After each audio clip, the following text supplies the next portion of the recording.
اللہ فرماتا ہے میں اپنے بندوں سے بے حد قریب ہوں۔ اے پیارے نبی صلی اللہ علیہ وسلم، جب میرا بندہ آپ سے سوال کرے تو کہہ دیجئے پکارنے والوں کی پکار سنتا ہوں۔ اللہ کو اخلاص کے ساتھ پکارے، اپنے دل کو خالص کر کے اس کے لیے اسی کو پکارے۔ اللہ سے اس کا فضل مانگو، یقیناً اللہ تعالی ہر چیز کی قدرت رکھتا ہے۔ تقدیر سے لڑنے کے بجائے تقدیر بنانے والوں سے دوستی کر لیں، بنا مانگے عطا ہوگا۔ جس طرح لوگ مردہ کو کندھا دینا افضل سمجھتے ہیں، اسی طرح زندہ کو بھی سہارا دینا افضل سمجھ لیں تو یہ زندگی کتنی آسان ہو جائے گی۔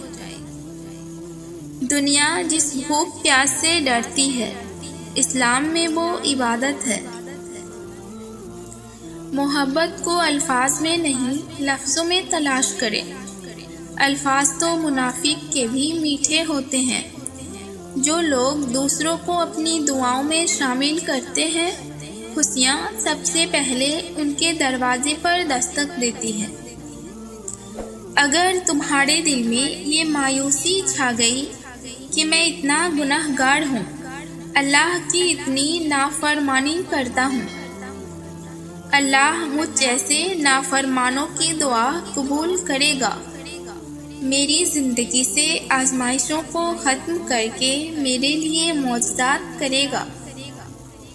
تم اگر سکون کی تلاش میں ہو تو یہ دو باتیں یاد رکھنا کہ تم ان چیزوں کو حاصل کرنے کے لیے بے چین نہ ہوتے جن کی اصلیت کا تمہیں اندازہ تک نہیں ہوتا، اور یوں چند پھولوں کی وجہ سے پورا باغ تمہاری نظر سے اوجھل ہو جاتا ہے۔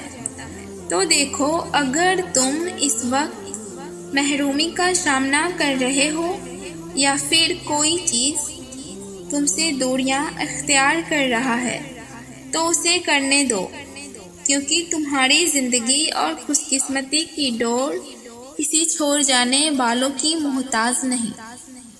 تم اپنے رب کریم کی ذات پر پختہ بھروسہ اور توکل قائم رکھنا، کیونکہ قرآن کہتا ہے اگر وہ طبقہ اختیار کر لے تو اللہ کے یہاں جو بدلہ اسے ملتا ہے وہ اس سے زیادہ بہتر ہوتا ہے۔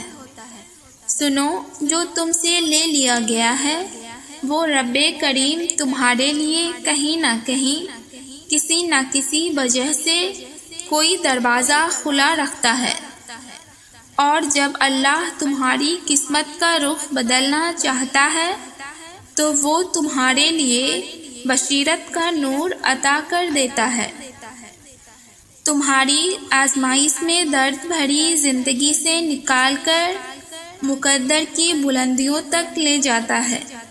اور سنو، تمہاری زندگی میں یہ جو بھی تبدیلیاں آ رہی ہیں نا، جو بھی فیصلے تمہاری مرضی کے مطابق نہیں ہو رہے، تو یاد رکھو اللہ کے اذن سے ہے۔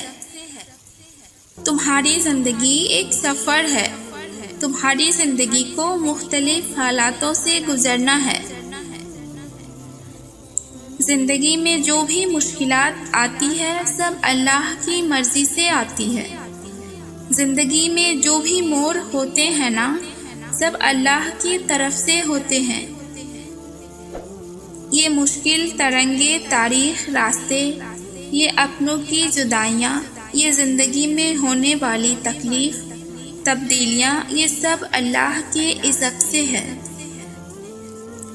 قرآن میں اللہ فرماتا ہے وہ تیرے حق میں کسی بھی بھلائی کا ارادہ فرماتا ہے تو اس کے فضل کو بھلا کوئی روک سکتا ہے کیا؟ اور جانتے ہو اللہ ہمیشہ ٹوٹنے کے بعد کیوں ملتا ہے؟ کیونکہ ہم بغیر ٹھوکر کے اللہ کے بارے میں جان تو سکتے ہیں لیکن اس کی کبھی تلاش نہیں کرتے۔